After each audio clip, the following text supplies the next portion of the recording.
నమస్తే, నేను మీ కుప్ప పద్మిని. ఇన్నాళ్ళు మీ సపోర్ట్ ని నాకు అందిస్తూ, మీ ప్రేమని నాకు అందిస్తున్న ప్రతి ఒక్కరికి కృతజ్ఞతలు. ఇప్పుడు చూడబోతున్న ఈ వీడియో కూడా ఖచ్చితంగా మీకు ఉపయోగపడుతుంది. లైక్, షేర్ అండ్ సబ్స్క్రైబ్ చేసి మీ ఇష్టాన్ని అలాగే మీ సపోర్ట్ ని నాకు అందించండి. అలాగే ఈ వీడియో పట్ల మీ అభిప్రాయాన్ని కమెంట్ సెక్షన్ లో కమెంట్ చేసి నాకు తెలియజేయండి. నమస్తే, వెల్కమ్ టు అవర్ ఛానల్. నేను పద్మిని. ప్రస్తుతం మనతో పాటు ప్రముఖ ఆధ్యాత్మికవేత్త, వాస్తు జ్యోతిష పండితులు కేఎస్ఆర్ గారు మనతో పాటు ఉన్నారు. మాట్లాడదాం. సార్ నమస్తే. సార్, ఒక జ్యోతిష పండితులుగా చెప్పండి, లగ్నం అనేది డెఫినెట్ గా చాలా ప్రామినెంట్ రోల్ ని ప్లే చేస్తుంది. లగ్నం తోటే క్యాల్కులేషన్ అనేది వస్తుంది. చాలా మందికి లగ్నం గురించి తెలియకపోవచ్చు, రాశినే ప్రధానంగా చూసుకుంటారు. కానీ మనం పుట్టినటువంటి సమయం తో లగ్నం ఏంటి అనేది ఖచ్చితంగా తెలుస్తుంది. ఈ లగ్నం అనేది మరి ఇంత రోల్ ని ప్లే చేస్తున్నప్పుడు ఏ గ్రహాలు లగ్నంలో ఉంటే అత్యంత శుభ ఫలితాలని ఇస్తాయి అని అంటే ఏం చెప్తారు? సబ్జెక్ట్ ఏం చెప్తోంది? తర్వాత ఇక్కడ మనకి మొదటి నుంచి కూడా చెప్పేది ఒకటి, అంటే రాశితో పోల్చినప్పుడు ఎప్పుడైనా కూడా లగ్నం అనేది చాలా ప్రాధాన్యత సంతరించుకునేది. కానీ రాశి తెలిసే అంత ఈజీగా లగ్నం చాలా మందికి తెలియకపోవచ్చు. కాకపోతే గత కొద్ది సంవత్సరాలుగా చూస్తే కనుక ఎంతో కొంత కనీసం మినిమం నాలెడ్జ్ అనేది అయితే కొంత సంపాదించుకోవడం అనేది ఉంది. అయితే ఇలా కూడా ఈ మాకు కూడా తెలియని వాళ్ళకి ఇవాళ రోజు ఏదైనా సరే కనీసం ఇంటర్నెట్ వాడటం అనేది తెలుసుంటే కనుక మనకి అనేక ఫ్రీ సైట్లు ఉంటాయి.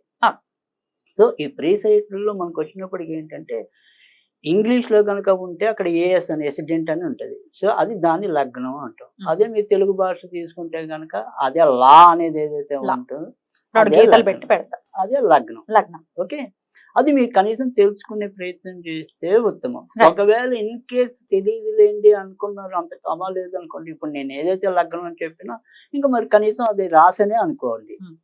సో కానీ ఏదైనప్పటికీ కూడా జ్యోతిష పరంగా మనం ఏదైనా సరే కొన్ని సూత్రాలు మనం చెప్పాలి, లేదు వాళ్ళకి జాతకం కొన్ని ప్రిడిక్షన్స్ ఏమైనా చెప్పాలి ఫలితాలు అనుకున్నప్పుడు అయితే కనుక మనం డిపెండ్ ఏదైతే కనుక లగ్నం మీద డిపెండ్ అవటం అనేది ఉంటుంది. లగ్నం మీద డిపెండ్ రైట్. సో అందుకని అది తెలుసుకునే ప్రయత్నంలో ఉంటే కనుక మరింత మంచి జరుగుతుంది. సో ఇక్కడ ఏ లగ్నానికి ఎవరు లగ్నంలో ఉండొచ్చు, ఎవరు లగ్నంలో ఉండకూడదు అనేది మనం కొద్దిగా చెప్పుకుందాం. సో ఫస్ట్ అయితే మనకి మ్యాష్ లగ్నమే కదా. సో ఈ మ్యాష్ లగ్నానికి ఏంటంటే ఎప్పుడైనా సరే గురువు లగ్నంలో ఉంటే కనుక చాలా మంచి జరుగుతుంది. మేష లగ్నం వాళ్ళకి. ఎందుకంటే ఆయన భాగ్యాధిపతి ఏంటి లగ్నంలోనే ఉండటం వల్ల వారు ఏ పనిలో పూనుకున్నప్పటికీ అక్కడ ఎంతో కొంత భాగ్యోదయం కలగటం అనేది ఉంటుంది. తర్వాత రెండోది వచ్చేప్పటికి ఇదే లగ్నానికి రవి పంచమాధిపతి కాబట్టి ఆయన కూడా విశిష్టం కాబట్టి ఒకవేళ పైగా అది ఓట్స్ అవుతుంది మేషం రవికి. సో అందుకని మేషంలో లగ్నంలో రవి ఉన్నా కూడా మేష లగ్నానికి మంచిది. కానీ లగ్నాధిపతి మనం గతం కూడా ఒకసారి చెప్పుకున్నాం, ఎవరైతే ఏ భావాధిపతి ఆ భావంలో ఉంటే ఆ భావాన్ని పాడు చేస్తాడు. సో అందుకని ఇక్కడ లగ్నంలో కుజుడు అనేది ఆ లగ్నాధిపతి ఉన్న బలం ఉన్నా కానీ అది మరీ మంచిది కాదు. ఏ విధంగా మంచిది కాదు అంటే కనుక జనరల్గా మేష రాశి వాళ్ళకి అసలు ఎంతో కొంత కోపగుణం ఉంటుంది. అలాంటి లగ్నాధిపతి లగ్నంలో ఉంటే ఆ కోపం మరింత పెరిగేది ఉంటుంది. తర్వాత లగ్నాధిపతి యొక్క చూపు సప్తమ స్థానం మీద ఉంటుంది. సో అందుకని ఒకసారి ఈ వైవాహిక విషయాల్లో కొంతవరకు ఇబ్బందులు కానీ తొందరపాటు కానీ ఉండొచ్చు. కనుక తర్వాత రెండోది ఆయనే మళ్ళీ 8వ ఇంటి వాడు అవుతాడు మేషానికి. సో సప్తమ అష్టమాధిపతి అవుతాడా? సప్తమగా అష్టమాధిపతి మేషానికి, కానీ సప్తమ చూపు ఉంటుంది కానీ అష్టమాధిపతి అవుతాడు. రైట్. వృచ్చికం కదా. రైట్. సో అందుకని ఒక్కోసారి తలకు సంబంధించినవి కానీ రక్త సంబంధించినవి కానీ ఇలాంటి కొన్ని లేదా చిన్నప్పుడు తరచు గాయాలు పాలవుతూ ఉండటం కానీ ఇలాంటివి కూడా ఉంటాయి. కనుక నేను చెప్పేది ఏంటంటే ప్రధానంగా ఈ రవి కానీ గురుడు కానీ వీళ్ళిద్దరూ ఉంటే ఖచ్చితంగా మంచిదే మేష లగ్నానికి. ఈ రకంగా ఉన్నప్పుడు బాగుంటుంది. వృషభ లగ్నం వాళ్ళకి. రైట్. సో ఇక్కడ వృషభ లగ్నం అంటే ఏదైనా సరే ఇదే ఇంచుమించుగా రూల్ అనుకోండి. సో వృషభ లగ్నానికి వచ్చేప్పటికి ఏంటంటే బుధుడు పంచమాధిపతి కాబట్టి లగ్నంలో ఉండొచ్చు, బాగుంటుంది. కాకపోతే ఇక్కడ ఒక చిన్న ఇబ్బంది ఉంటుంది. ఎప్పుడు ఇబ్బంది ఉంటుంది అంటే కనుక వీళ్ళకి వచ్చే ఎవరైతే పార్ట్నర్ ఉంటారో ఆ పార్ట్నర్ యొక్క సంతాన స్థానం బలహీనంగా ఉంటే వీళ్ళకి ఒక్కసారి ఆలస్యం అవ్వచ్చు సంతానం. ఎందుకంటే ఈయన పంచమాధిపతి లగ్నానికి ఉంటాడు కదా, అంటే బుధుడు యాక్చువల్గా వీళ్ళకి సంతానకారకుడు వృషభ లగ్నానికి. సో ఆయన ఎప్పుడైతే లగ్నానికి ఉంటాడో లగ్నం ఎప్పుడు కూడా సంతానానికి వ్యతిరేక స్థానం.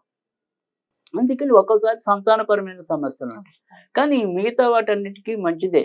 అంటే స్వయం కృషితోనే ధనార్జన చేయటం అనేది ఉంటుంది, స్వయం కృషితోనే జ్ఞానం సంపాదించడం అనేది ఉంటుంది. అంటే ఇక్కడ స్వయం కృషితో పైకి వెళ్ళడానికి మనకి ఈ బుధుడు లగ్నంలో ఉంటే తోడ్పడతాడు. ఇవ్వటం అనేది ఉంటుంది. తర్వాత రెండోది వచ్చేప్పటికి సేమ్ అక్కడ మనం మేష లగ్నం లాగానే ఇక్కడ కూడా శని వీళ్ళకి లగ్నంలో ఉంటే కనుక మంచిదే. వృషభ లగ్నం. వృషభ లగ్నానికి భాగ్య రాజ్యాధిపతి అవుతాడు ఆయన. సో అందుకని వాళ్ళకి మంచిదే.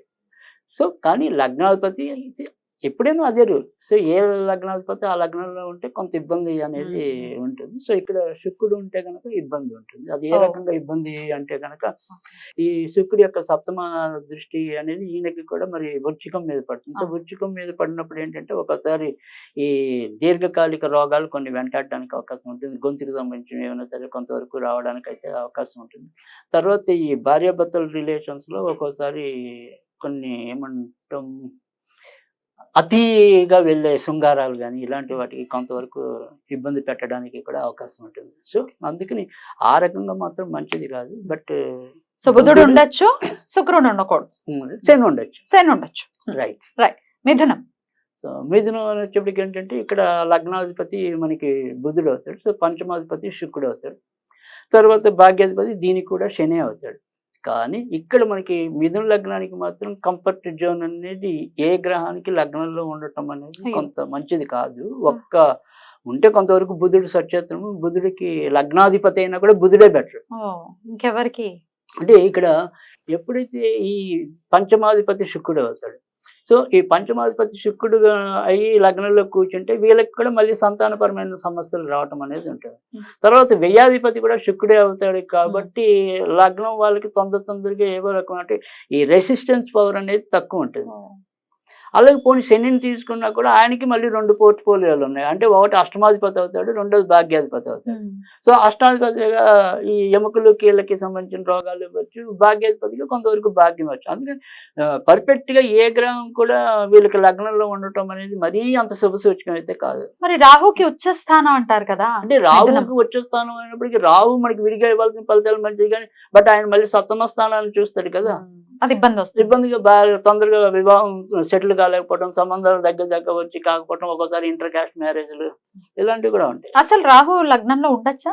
ఉండకూడదు. అసలు ఉండకూడదా? ఆయన ఓడ్చే స్థానం అయినప్పటికీ ఉండకూడదు. ఎప్పుడు ఉండాలంటే ఆయన ఇప్పుడు అదే మనకి మేషంలో ఉన్నాడు, మేషం ఉందనుకోండి, మేషం అయ్యింది తృతీయంలో రాహు ఓడ్చి పట్టాడు అనుకోండి, చాలా మంది అసలు తృతీయ రాహు అద్భుతమైన యోగాన్ని ఇస్తాడు. అసలు ఏ లగ్నమైనా తృతీయంలో రాహు భావిస్తాడు. పైగా అక్కడ మీకు అది ఓడ్చేస్తాను, బుధుడు మంచి స్థానం, శత్రు స్థానం కూడా కాదు. సో అందుకని వాళ్ళకి చాలా బాగుంటుంది మేష లగ్నానికి అయితే కనుక. అందుకని విడిగా ఆ లగ్నానికి ఆ లగ్నంలో రాహు ఉండటం అయినా కూడా మంచిది కాదు. ఓకే. సో ఉన్నంతలో కాస్త కోస్తే ఏంటంటే బుధుడే ఉండొచ్చు, ఇంకా మిగతా వాళ్ళు అంత ఈ దానికి పెద్దగా వర్కౌట్ అవరు. కర్కాటకం. రైట్. సో కర్కాటకానికి వచ్చేప్పటికి ఏంటంటే మీకు మెయిన్ కుజుడు లగ్నంలో ఉండొచ్చు, అది నేచర్ పడినప్పటికీ కూడా. సో ఎందుకని నేచర్ పడినా కూడా ఉండొచ్చు అంటే యాక్చువల్గా యోగాల్లోకి వచ్చేప్పటికి ఏంటంటే కుజుడికి కానీ శనికి కానీ సప్తమంలో శని ఎప్పుడు నీచం ఉండకూడదు కానీ బట్ మామూలుగా విడిగా అయితే శని అంటే దుష్ట గ్రహాలు నీచంలో ఉన్నా మంచిదే అనేది ఒక సిద్ధాంతం. సో అందుకే ఓచలో ఉన్నా నీచలో ఉన్నా కూడా మంచిదే దుష్ట గ్రహాలకి. కుజుడు మామూలుగా అయితే నీచ గ్రహం కదా, క్రూర గ్రహం కదా కుజుడు, కేతు, రాహు. సో ఆయన అక్కడ ఉండడం పర్వాలేదు. రైట్. అందుకని మంచిదే. సో అందుకని దాంట్లో ఉండొచ్చు, కర్కాటకంలో ఉండొచ్చు. తర్వాత రెండోది ఏంటంటే వీళ్ళకి కూడా గురుడు ఖచ్చితంగా ఉండదు. కర్కాటకంలో గురుడికి వచ్చు కదా, పైగా అక్కడ మీకు పునర్వసు 4వ పాదంలోకి వస్తే వర్గోత్తమాంశం మళ్ళీ కర్కాటకంలోకి వస్తాడు నవాంశలో, అది వర్గోత్తమాంశం. సో అది అద్భుతమైన యోగం. ఒకవేళ పునర్వసు 4వ పాదంలో ఉంటే కనుక వాళ్ళకి చాలా మంచి యోగం పడుతుంది తప్పకుండా. తర్వాత మరి అలాగే కుజుడు కూడా, కుజుడు ఉండొచ్చు. తర్వాత ఈ లగ్నానికి వచ్చేప్పటికి ఏంటంటే తర్వాత మనకి చంద్రుడు కదా, లగ్నాధిపతి చంద్రుడు అవుతాడు. చంద్రుడు మటుకు ఉండకూడదు. ఎందుకంటే వీళ్ళకి అసలు మామూలుగానే కర్కాటక లగ్నం అనేది కొద్దిగా చపల చిత్తం మైండ్. అలాంటిది ఇక్కడ చంద్రుడు వచ్చాడు అంటే కనుక ఇంకా ఎక్కువ ఇబ్బంది పెట్టడం. తర్వాత రెండోది పొరపాటున ఆయన పుష్యమి నక్షత్రంలో ఉంటే కనుక ఏవో రకమైన అనారోగ్యాలు తరచూ సంభవించడం అనేది ఉంటుంది. తర్వాత వైవాహిక జీవితానికి కూడా అంత మంచిది కాదు. సో అందుకని చంద్రుడు ఏంటంటే కొంతవరకు ఆశ్లేషలో కానీ ఈ పునర్వసు పునర్వసు. 4వ పదిలో కానీ ఉంటే కొంతవరకు పర్వాలేదు, అసలు లేకపోయినా నష్టం లేదు. సో కుజ గురువులు ఉండొచ్చు, చంద్రుడు మాత్రం ఉండకూడదు కర్కాటక లగ్నంలో. రైట్. ఇక సింహం అండి. సింహానికి వచ్చేప్పటికి ఏంటంటే ఇక్కడ కూడా సేమ్ మనకి ఈ గురువు అనేవాడు లగ్నంలో ఉంటే తప్పేం లేదు, కానీ వీళ్ళకి కూడా ఒక్కోసారి సంతానానికి ఇబ్బంది కలిగితే కలగచ్చు. ఎందుకంటే అగ్ని రాశిలోకి వచ్చి సంతాన కారకుడు పట్టడం అనేది ఒక్కోసారి మగవాళ్ళకి స్మరం కౌంట్ అనేది తక్కువ ఉండొచ్చు. సో అందుకని సంతాన పరంగా కొంతవరకు ఇబ్బంది కలిగే అవకాశాలు ఉంటాయి. కానీ ఇంకా మిగతా విషయాలు అంటే సపోజ్ ఎప్పుడు ఎలాంటి ప్రమాదం ఉన్నా కూడా గురుడు రక్షించడం అనేది లగ్నంలో ఉంటే, అది కూడా ముఖ్యంగా శత్రువు కాదు, రవి అగ్ని గ్రహం అనే తప్ప వాళ్ళిద్దరు మంచి మిత్రులు. సో తర్వాత ఇది ఈయనదేమో వచ్చేప్పటికి ఆకాశతత్వం, ఆయనది వచ్చేప్పటికి అగ్నితత్వం. ఆకాశానికి అగ్నికి ఉంటుంది, అగ్నికి వాయువు తోడకూడదు, అందుకే శని వాయుతత్వం. సో శని అందుకే పనికిరాదు అనేది. సో అది ఖచ్చితంగా అక్కడ గురుడు ఉండటం వల్ల శుభసూచకమే. తర్వాత రెండోది వచ్చేప్పటికి మనకి కుజుడు కూడా ఉండొచ్చు, కాకపోతే లైట్గా కొద్దిగా కోపగుణం అనేది ఎక్కువ ఉంటుంది, అంతే తప్ప ఖచ్చితంగా ఉండొచ్చు. కుజుడు కూడా మంచి చేయటం అనేది ఉంటుంది. మరి లగ్నాధిపతి అంటే లగ్నాధిపతి రైట్, లగ్నాధిపతి వీళ్ళకి మటుకు సింహ లగ్నానికి ఒక్కరికి మాత్రం ఖచ్చితంగా లగ్నాధిపతి లగ్నంలో ఉండొచ్చు, తప్పకుండా ఉండొచ్చు. సో వాళ్ళకి మంచిదే. ఈ గ్రహ ఈ ఏమంటే ఈ రాశికి మంచిది అదే. సో అంటే సూర్యుడు ఉండొచ్చు, కుజుడు ఉండొచ్చు, గురువు ఉండొచ్చు, ఉండకూడని గ్రహం అంటే ఇక్కడ మనకి ఏదైనా ఇందాక మెయిన్ ఉండవలసిన గ్రహాల గురించి చెప్పుకుంటున్నాం అంటే ఆల్మోస్ట్ మిగతా గ్రహాలు ఉండకూడదు అలా అనుకోవటమేనా? రైట్. ఓకే. ఇక కన్య. రైట్. సో కన్యా లగ్నానికి వచ్చేప్పటికి ఏంటంటే ఇక్కడ మనకి బుధుడు, శుక్రుడు, తర్వాత వచ్చేప్పటికి శని. అయితే ఇక్కడ దీంట్లోకి వచ్చేప్పటికి ఏంటంటే లగ్నాధిపతి ఇక్కడ కూడా లగ్నంలో ఖచ్చితంగా ఉండొచ్చు, ఓచి పొందుతాడు. తర్వాత రెండోది ఏంటంటే శుక్రుడు భాగ్యాధిపతి కదా, తర్వాత శుక్రుడు ఉండొచ్చు ఖచ్చితంగా లగ్నం. అంతేగా, శుక్రుడు ఉన్నప్పుడు ఏంటంటే అక్కడ వచ్చేప్పటికి ఏంటంటే ఈ సప్తమంలో ఉండి అక్కడ ఆ సప్తమ స్థానాన్ని చూస్తాడు కదా ఈ శుక్రుడు వచ్చేప్పటికి. అందుకని వైవాహిక జీవితంలో కూడా అదృష్టం కొంతవరకు కలిసి రావడానికి ఉంటుంది. మరి మీనంలో ఇక్కడ నీచపడతాడు కదా శుక్రుడు, పర్వాలేదా? ఎక్కడ కన్యలో శుక్రుడు నీచపడతాడు కదా, ఉన్నప్పటికీ కూడా పర్వాలేదు. సో మనకి ఆ బలం తగ్గుతుంది తప్ప చెడు కాదు, శుభగ్రహంగా చూస్తారు కాబట్టి అడిగా ఇందాక మీరు చెప్పిన దాన్ని. తర్వాత శని వల్లే మనకి ఇబ్బంది. శని అన్నది ఏంటంటే ఇక్కడ ఈయన కూడా ఈ లగ్నానికి ఏదైతే 6వ ఇంటి అధిపతి అవుతాడు, తర్వాత వచ్చేటికి పంచమాధిపతి అవుతాడు. సో పంచమ ఇంటి లగ్నంలో ఉన్న పిల్లలకి ఇబ్బంది లేదు, 6వ ఇంటి వాడిగా రోగాలు వస్తాయి. ఖచ్చితంగా వీళ్ళకి ఉన్నటువంటి ఊపకాయం వచ్చేయటం, అప్పటిదాకా మొదటి సన్నగా పుట్టిన తర్వాత లావెక్కిపోవటం, ఒక షేప్ లేకపోవటం, ఇలాంటి ఇబ్బందులు చాలా ఉంటాయి. సో అందుకని కన్యా లగ్నంకి మాత్రం మంచి కాదు, శని ఉండకూడదు. పైగా అక్కడ పొరపాటున ఈ కన్యా లగ్నం అయ్యింది దాంట్లో చిత్తా నక్షత్రంలో ఉన్నాడు అనుకోండి, ఇంకా డేంజర్ ఉంటుంది. కుజ నక్షత్రం కదా, కుజ నక్షత్రం అష్టమాధిపతి నక్షత్రంలో షష్టమాధిపతి ఉంటాడు. సో ఎప్పుడు వెంటాడే రోగాలు ఉంటాయి. సో అందుకని వాళ్ళకి అంత మంచి కాదు. రైట్. ఇక తులా లగ్నం. సో తులా లగ్నం కంటే పంచశేష యోగాల్లో తులా లగ్నంలో శని ఉండటం అనేది చాలా విశేషంగా చెప్పడం అనేది ఉంది. సో కుంభంలో కానీ తర్వాత తులలో కానీ శని ఉంటే పంచశేష యోగాల్లో అదొకటి, అంటే శనితో సంప్రదించే యోగాలు. సో అందుకని తులలో శని ఉంటే అద్భుతమైన యోగం. తర్వాత రెండోది జనాకర్షణ అనేది విపరీతంగా ఉండటం అనేది ఉంటుంది. తర్వాత వచ్చేప్పటికి ఏంటంటే కొద్దిగా ఏమంటాం జీవితం మధ్య వయసు నుంచి ఒక 30 ఏళ్ళు అలా వచ్చేప్పటికి బాగా సుఖాలు అందుకుంటారు. మొదట్లో మాత్రం కొద్దిగా ఇబ్బంది పడతారు, ఎందుకంటే మరి లగ్నంలోనే ఉంటాడు కాబట్టి. లగ్నంలో శని ఉన్నప్పుడు ఎప్పుడైనా సరే కొంత కష్ట స్వభావం ఉంటుంది మొదట్లో, తర్వాత సెటిల్మెంట్ చాలా బాగుంటుంది. పైగా ఒకసారి ఇంకా మిగతా యోగాలు కనుక సహకరిస్తే కనుక ఒక లెజెండ్ టైప్ లో అయిపోవచ్చు. అందుకే మరి దాని యోగం వాళ్ళు ఏ రంగాన్ని ఎంచుకుంటే అందులో ఒక లెజెండ్ అనుకోండి, అంతే. సో అది వాళ్ళకు ఉంటుంది. తర్వాత శుక్రుడు లగ్నంలో ఉండటం అనేది ఈ లగ్నానికి కూడా మరీ అంత శుభసూచకం అయితే కాదు. తర్వాత భాగ్యాధిపతిగా బుధుడు అయితే ఉండొచ్చు, కానీ కొద్దిగా ఖర్చు అధికంగా ఉంటుంది అంతవరకు. సూర్యుడు ఉంటే నీచపడతాడు. సూర్యుడికి అసలు అలాగే మనకి లాభాధిపతి ఎప్పుడైనా సరే నీచపడ్డాడు అంటే సరైన లాభాలు రావు. అందుకని మనకి ఏదైనా సరే మనం చెప్తున్న మొదటి నుంచి ఈ 3 ఏమంటాం పంచమాధిపతి, భాగ్యాధిపతి, లగ్నాధిపతి Hmm. వీళ్ళని బేస్ చేసుకుని మనం ఇవాళ చెప్తున్నారు. టాపిక్ అనేది చెప్తున్నాం. Okay. సో ఇదే లగ్నానికి వేరే వేరే గ్రహాలు ఎప్పుడు మేలు చేస్తాయి అంటే అది ఇంకొద్దిగా విస్తృతమైన సబ్జెక్ట్. దాన్ని ఈసారి ఎప్పుడైనా ఎప్పుడైనా కొద్దిగా ఏమంటాం కూలంకుషంగా చెప్పాలి. మాట్లాడుకుందాం. ఇక వృచ్చిక. రైట్. వృశ్చిక రాశికి కూడా ఇక్కడ మనకు వచ్చేప్పటికి ఏంటంటే పంచమాధిపతి గురుడు అవుతాడు కదా. సో ఇక్కడ ఖచ్చితంగా వృశ్చిక రాశికి మేలు చేయడం అనేది గురుడు అనేది ఉంటుంది. గురుడు కనుక వృశ్చిక రాశిలో ఉంటే అట్లేదో మేష రాశిలో కనుక ఉంటే ఏంటంటే మెయిన్ ఏంటంటే వీళ్ళు ఎంతో కొంత కోపగుణం కానీ లేదా కొంత మూర్ఖత్వం ఉంటుంది, తొందరపాటు గుణం. వాళ్ళకి ఆ రకంగా వాళ్ళు తీసుకునే నిర్ణయం చేయడైనా కానీ దాన్ని కొంతవరకు కరెక్ట్ చేయడానికి ఈ గురుడు అనేవాడు ఉపయోగపడతాడు. సో వాళ్ళకు ఉండే ప్రమాదాలు ఒకటి, అలాంటి వాటి నుంచి కూడా తక్కువ స్థాయిలో మనకి ఖచ్చితంగా మేలు చేయడం అనేది గురుడు వల్ల సాధ్యం అవుతుంది. సో అందుకని ఈ లగ్నానికి అయితే గురుడు చాలా మేలు ఉంటుంది. కానీ ఎప్పుడైనా సరే ఈ సంతాన కారకుడు ఎప్పుడు కూడా ఒకటో ఇంట్లో కనుక ఉంటే కొంతవరకు ఇబ్బంది ఉంటుంది తప్ప మిగతా అన్ని విషయాలకు మంచిదే. సో ఈ వృశ్చిక లగ్నానికి కూడా సంతాన కారకుడు ఆయనే అవుతాడు. తర్వాత లగ్నాధిపతి కుజుడు, ఇందాక మనం మేష లగ్నానికి తర్వాత ఇక్కడ ఇది వృశ్చిక లగ్నానికి కూడా అధిపతి కుజుడే. అయితే మేషంలో ఉండకూడదు కానీ కొంతవరకు వృశ్చికంలో కుజుడు ఉండొచ్చు. ఎందుకు ఉండొచ్చు అంటే కనుక ఇక్కడ ఒకటి ఈ లగ్నంలో ఉండే వాళ్ళు ఏంటంటే ఒక్కోసారి పెద్ద పెద్ద యోగులు అవడానికి కూడా ఇదే లగ్నంలో ఉంటుంది. ఈవెన్ రమణ మహర్షి కూడా వృశ్చిక లగ్నంలోనే జన్మించారు. తర్వాత మనకి రామకృష్ణ పరమహంస కుంభ లగ్నం అనుకోండి, బట్ కానీ రాశి నక్షత్రం ఉంటుంది. తర్వాత అంటే కొంతమంది డిక్టేటర్లు, నియంత్రణలు కూడా అలాంటి వాళ్ళైనా సరే హిందీలో పుట్టిన వాళ్ళు ఉన్నారు. ఎందుకు నరేంద్ర మోదీ గారిది వృశ్చిక రాశి అని అంటారు. వృశ్చిక లగ్నం, వృశ్చిక లగ్నం కూడా వృశ్చిక లగ్నం, అనురాధ నక్షత్రం అంటారు. లగ్నం కూడా బా, రాశి నక్షత్రం. లగ్నం. అలా చాలా మంది వృశ్చిక లగ్నంలో మీకు పెద్ద పెద్ద వాళ్ళు రామకృష్ణ పరమహంస కదా, రామకృష్ణ వారి భార్య సతీమణి శారద గారు వృశ్చిక లగ్నం. తర్వాత వివేకానంద కూడా వృశ్చిక లగ్నం. సో అందుకే వృశ్చిక లగ్నంలో మహానుభావులు అంటే ఈ వృశ్చిక లగ్నం ఏంటంటే కన్స్ట్రక్షన్ వేలో వెళ్తే కనుక ఇలాంటి మంచి మంచి వాళ్ళు అవుతారు.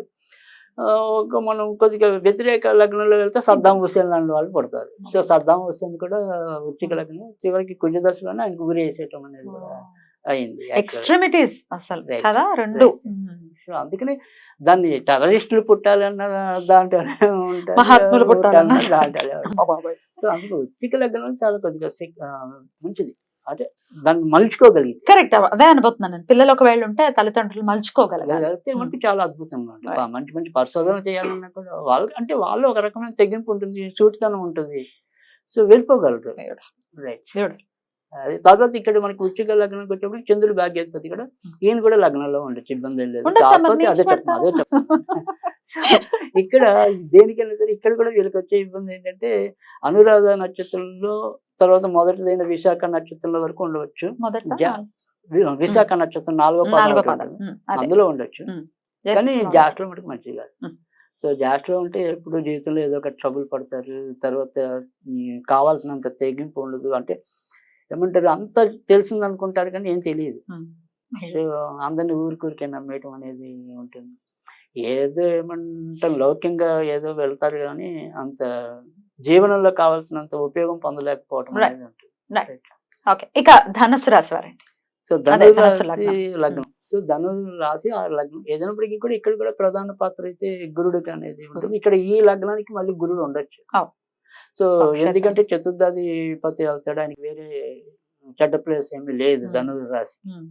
సో అందుకని లగ్నాధిపతి లగ్నంలో ఉన్నా కూడా దీనికి ఇబ్బంది లేదు. పైగా లగ్నాధిపతి వీళ్ళకి కూడా ఈ ఏదైతే మరి ధనుర్రాశి ఉంటుందో ధనుర్రాశి, మీనరాశి, తర్వాత మనకు వచ్చేప్పుడు మిథున రాశి, కన్యా రాశి, 4 కూడా దిశోభావ లగ్నాలు కాబట్టి వీళ్ళకి ఎప్పుడు కూడా రెండు రకాల ఆలోచనలు వస్తూ ఉంటాయి. కాబట్టి ఈ ఆలోచనలు కరెక్ట్ చేయడానికి కూడా ఈ గురుడు వీళ్ళకి సహకరించడం అనేది ఉంటుంది. తర్వాత రెండోది పంచమాధిపతి కుజుడు మాత్రం ఉండకూడదు. ఎందుకంటే సాధారణంగా మిథున లగ్నానికి ఈ ధనుర్ లగ్నానికి సంతానపరమైన సమస్యలు ఎక్కువ వస్తూ ఉంటాయి.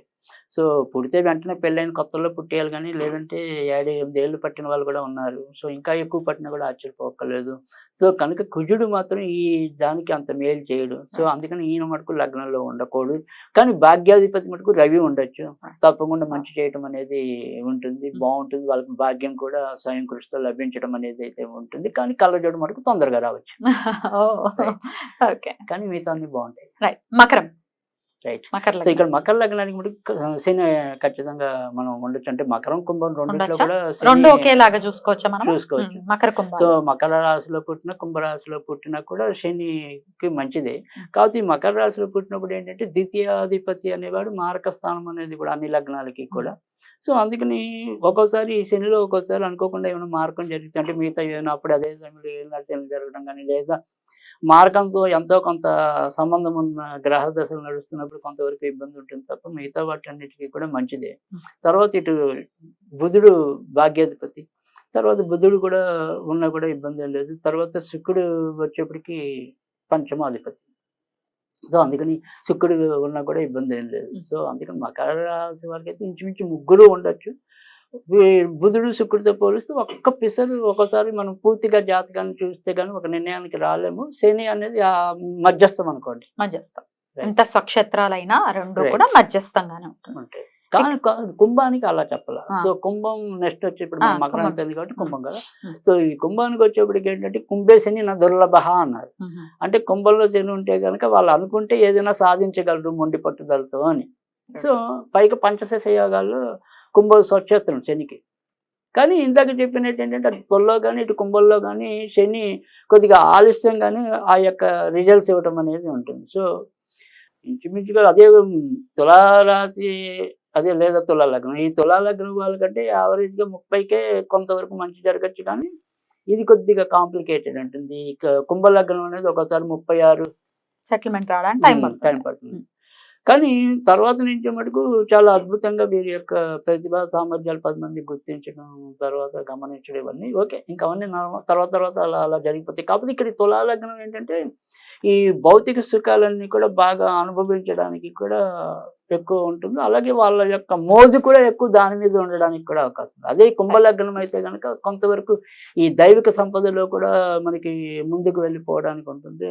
తొందరగానే ఏమంటే అటాచ్మెంట్ డిటాచ్మెంట్ అంటే ఒక వస్తువు పట్ల ఎంత తొందరగా వాళ్ళు మమకారాన్ని పెంచుకుంటారు, మళ్ళీ అంత తొందరగా దాన్ని వదిలేయాలి అనుకోండి కూడా అయిపోతారు. అది. అందుకని ఒక రకంగా చెప్పాలంటే ఆ రకమైన ఎప్పుడైతే మనస్తత్వం ఉంటుందో అది ఆధ్యాత్మికంగా వెళ్ళేందుకు చాలా దోహదపడుతుంది. నా సంసారం అనుకుని నా సంసారం నుంచి తొందరగా బయట రావాలన్నా కూడా వాళ్ళకి ఈజీ ఉంటుంది. అందుకని వాళ్ళు చావు పుట్టుకు ఒకేలాగా స్వీకరిస్తారు కాబట్టి ఇబ్బంది ఉండదు. బ్యూటిఫుల్.